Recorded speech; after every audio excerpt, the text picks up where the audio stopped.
All right, let's get right into it. We're going to explore a really fascinating and kind of counterintuitive idea. What if our super comfortable modern lives are the very thing making us unhealthy and unhappy? I mean, you've probably thought about this, right? We've got food delivered to our door, perfect temperatures indoors, endless entertainment on tap. Life has never been easier. But are all these conveniences actually good for us? Is there a hidden cost to all this comfort? And here's the paradox in black and white.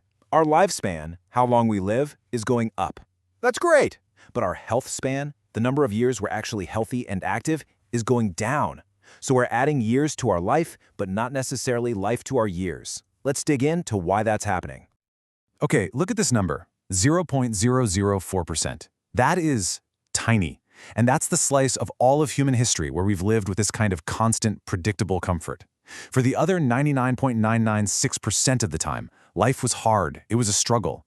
Our bodies and our minds are built for that world, not this one. We're basically ancient hardware trying to run on brand new, super comfy software, and it's causing some glitches. So, what's the antidote? How do we start to fight back against this crisis of comfort? Well, our first idea is a big one. It comes from Japan, and it's all about intentionally diving headfirst into a massive challenge. So, what is a misogi? It's way more than just, doing something tough.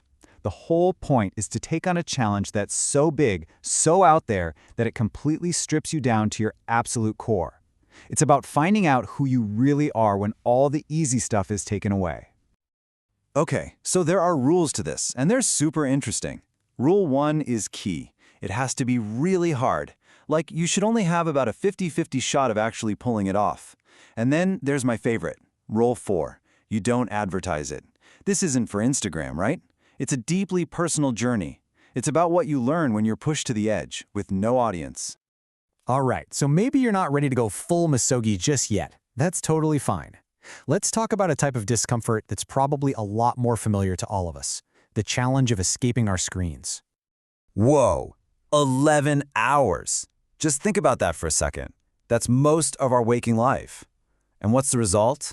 Well, our devices have basically made boredom extinct. And you might think, great, I hate being bored. But it turns out boredom is where the magic happens. It's when our brains get to process things, connect ideas, and get creative. We've traded all of that for the next ping, the next notification. You know that feeling when you just step outside and take a deep breath? That feeling of relief? Well, there's a name for that. It's called the biophilia hypothesis. It's just a fancy way of saying that we are hardwired, deep in our DNA, to need a connection with nature. And right now, that biological need is in a constant tug-of-war with our phones. So what's the prescription here? It's actually pretty simple. You don't have to go live in a cabin for a year. Research shows that just 20 minutes 3 times a week is the magic dose of nature you need to seriously lower your stress hormones. And this isn't just some vague, feel-good idea. Look at this chart. This is what's actually happening inside your body. That's your cortisol, your main stress hormone, taking a nosedive. It's a real physical change that actively fights back against the chronic stress of modern life. But hey, what if you go a little longer? For those who are up for it, something really cool happens. It's called the 3-day effect.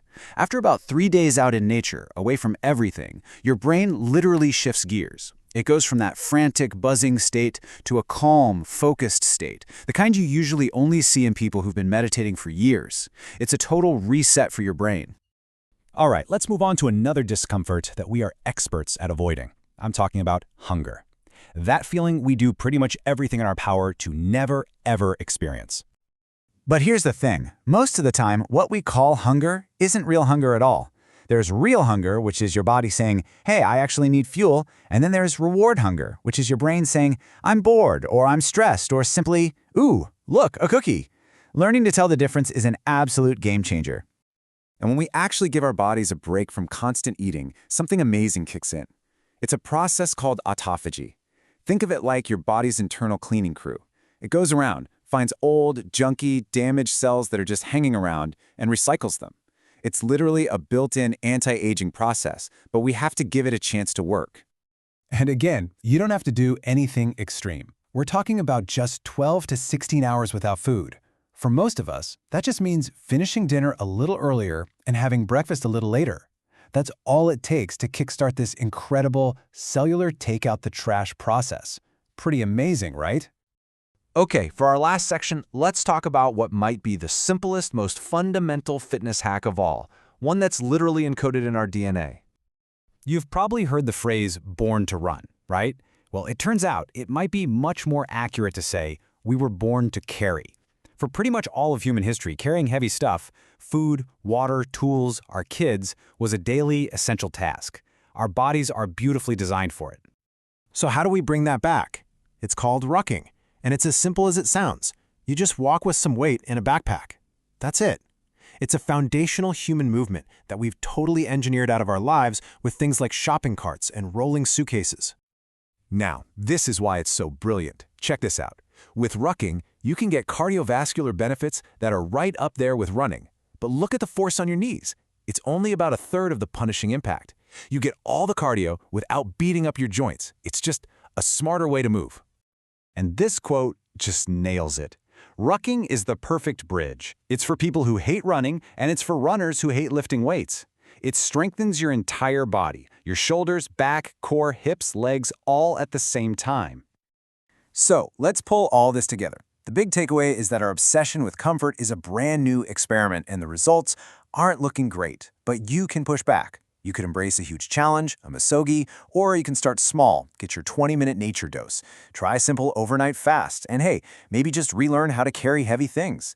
These little bits of intentional discomfort can have a huge payoff. I absolutely love this final thought. Go enjoy the discomfort. It's a complete mindset shift, isn't it? It's about seeing these challenges not as punishments we have to avoid, but as vital opportunities for growth, for health, and for becoming a little more human. So we'll leave you with this question to think about. What's one small discomfort you can add back into your life? Maybe it's just a walk in the park without your phone, or pushing breakfast back an hour, or throwing a few heavy books in a backpack for your next walk. Whatever it is, that first step is all yours.